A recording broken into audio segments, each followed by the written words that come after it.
말씀과 함께하는 따뜻한 오늘 큐티온. 그때 베드로가 사방으로 두루 다니다가 룻다에 사는 성도들에게도 내려갔더니 거기서 에니아라 하는 사람을 만나매 그는 중풍병으로 침상위에 누운 지 8해라. 베드로가 이르되 에니아야, 예수 그리스도께서 너를 낫게 하시니 일어나 내 자리를 정돈하라. 한데 곧 일어나니 룻다와 사론에 사는 사람들이 다 그를 보고 줍게로 돌아오니라.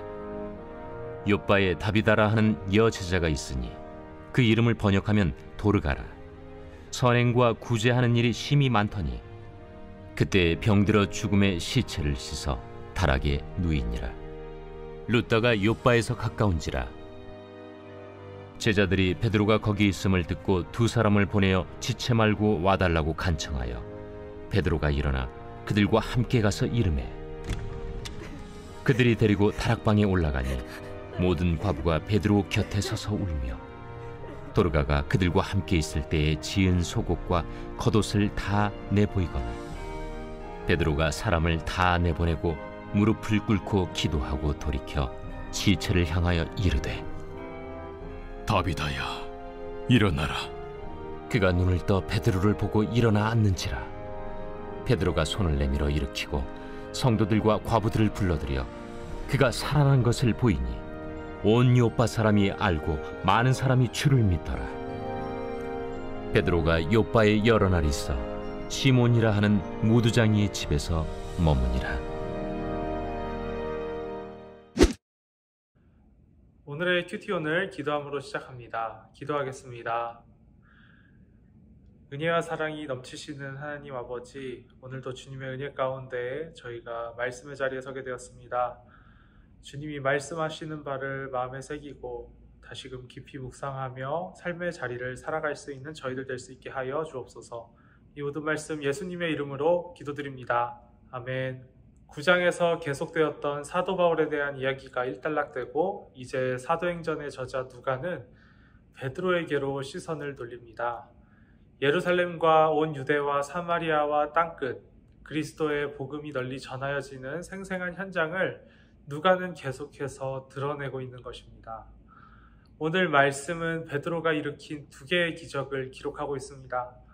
우리는 말씀을 보면서 이제는 좀처럼 경험하기 어려운, 또 보기도 드물고 또 거의 볼 수 없는, 이제는 소문으로조차 접할 수 없는 그 기적 이야기이기 때문에 이 오늘 말씀을 때로는 판타지처럼 받아들이거나 혹은 초대교회 때는 이랬구나 라고 생각하며 넘어가곤 할 때가 있습니다.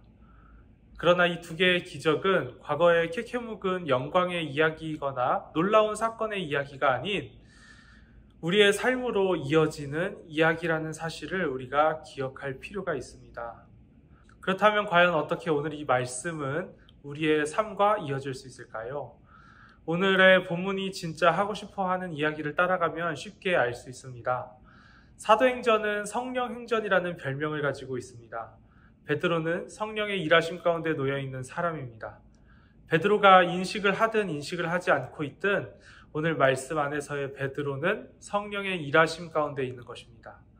사실 오늘 말씀의 기적의 사건이 우리에게 너무나도 강렬한 인상을 남긴 나머지 기적에 초점이 맞춰질 때가 참 많습니다.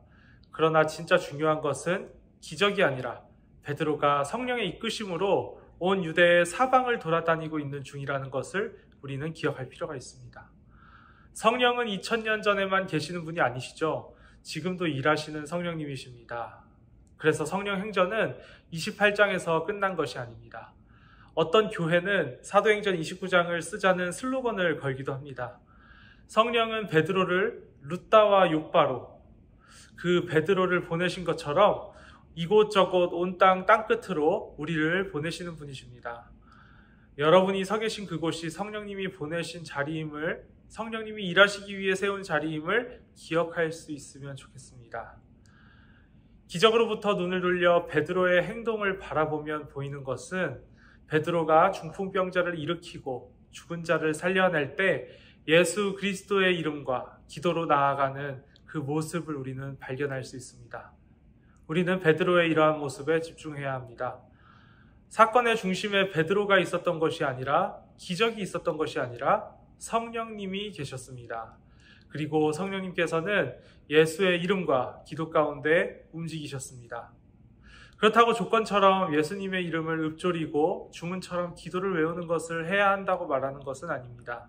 다만 성령님이 보내시고 성령님이 일하시는 자리에서 베드로는 예수 그리스도의 이름과 기도로 무게중심을 잘 잡은 것입니다.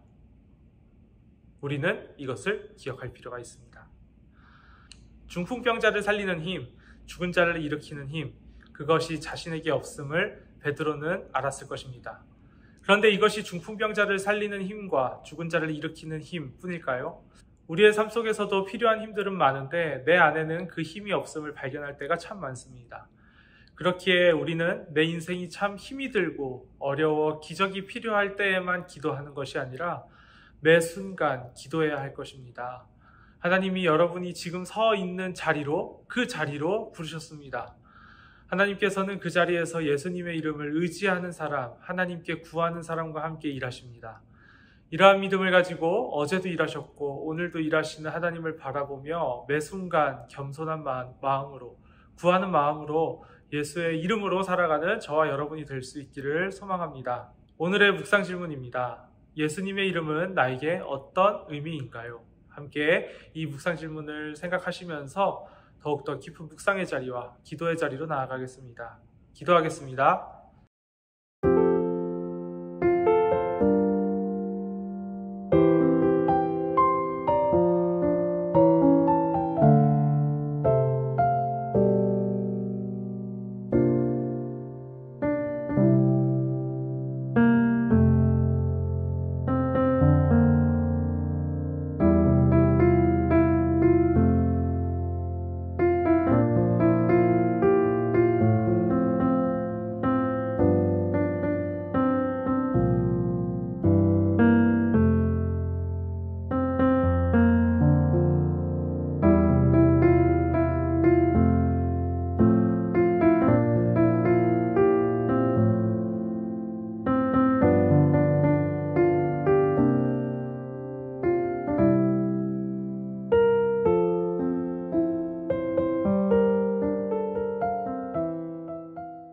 사랑의 주님, 성령의 이끄심에 따라 저희가 하나님 아버지 앞에서 주님의 자녀된 삶을 살아갈 수 있게 하여 주시옵소서.